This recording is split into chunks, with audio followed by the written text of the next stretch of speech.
One journalist got banned from movie junkets for 3 months after a single 3-minute interview. Another one had his tape physically ripped up in front of him. These are not rumors. These are real, filmed, on-the-record moments where a celebrity interview just broke. Stick around because by the end, you'll know exactly which two A-listers went after the same reporter 2 years apart, and both used almost the same line to shut him down. Here's what you need to understand about press junkets. Publicists pre-approve the questions. Everybody in that room knows the script before the cameras roll. So when an interview actually goes off the rails, it means somebody broke the rules on purpose. Today, you're getting 6 real, verified moments where that happened. A case of mistaken identity that backfired badly. A walkout caught live on camera. And one moment that had nothing to do with anger at all, and still became the most watched clip of the bunch. Let's get into it. In February 2014, Samuel L. Jackson called into a Los Angeles morning show to promote RoboCop. The anchor asked him about his reaction to that Super Bowl commercial. One problem: Jackson wasn't in a Super Bowl commercial that year. Lawrence Fishburne was. Jackson didn't let it go quietly. He told the anchor flat out that he and Fishburne don't look alike, and that mixing up 2 famous black actors on live television was not a good look for an entertainment reporter. You're as crazy as the people on Twitter. Right. I'm not Lawrence Fishburne. The anchor spent the next 30 minutes apologizing on air. That's my fault. I know that. That was my fault. My mistake. The clip has been replayed for over a decade. And here's the wild part. This wasn't even the first time this mix-up happened to Jackson. It's just the first time it happened live, on camera, with nowhere to hide. Now here's the pattern I promised you. British journalist Krishnan Guru Murthy has a reputation for pushing celebrities past the approved questions. In 2013, he sat down with Quentin Tarantino to talk about Django Unchained. He kept steering the conversation toward whether movie violence causes real violence. Tarantino refused to play along. He told the reporter he wasn't his slave, that he wouldn't dance to his tune, and at one point simply said he was, quote, shutting your butt down. No, it's my job to try and ask you to. And I'm shutting your butt down. And that's 2 years later, the same reporter interviewed Robert Downey Jr. for Avengers: Age of Ultron. Same move. He steered the questions toward Downey's past drug addiction and prison time. Downey Jr. didn't yell.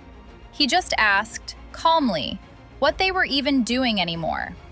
Then he got up, handed back his microphone, and walked out mid-interview while the cameras kept rolling. 2 different stars, 2 different years, the exact same reporter pushing past the line both times. That's not a coincidence. That's a strategy.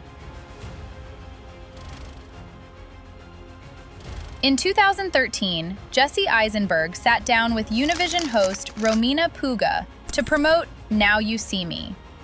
Within seconds, he mocked her for referring to Morgan Freeman just by his last name, like they were old teammates. Then he compared her, to her face, to a prop comedian known for gimmicks instead of skill. Do you know the comedian Cara? Yes, horrible. Well, you were like the Carrot Top of interviewers. She told him she was about to cry. Yeah. Ooh. Yeah. No, it's a good thing. It's I'm a good gonna thing. go cry now. He told her to wait until after the interview, so it wouldn't look like his fault. No, don't cry now. Cry after the interview's over. Puga later wrote a blog post saying the interview left her humiliated.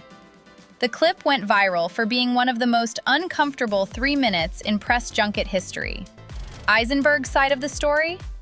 Years later, he said he thought it was one of the funniest interviews of the entire day, and that she'd even been laughing during it. 2 people, 1 room. 2 completely different memories of what happened. In 2015, Cara Delevingne sat down with a Sacramento morning show to promote Paper Towns. It started rough. The hosts got her name wrong, calling her Carla at the top of the segment. Carla Delevingne is in the movie. She joins us live from New York City to talk about Paper Towns. Cara, good morning. Then they asked if she'd even read the book the movie was based on. Delevingne, dry as ever, said she skipped the book and the script and just winged it. No, I never read the book or the script, actually. I kind of winged it. The hosts weren't fans of the sarcasm. One of them asked if she was just tired.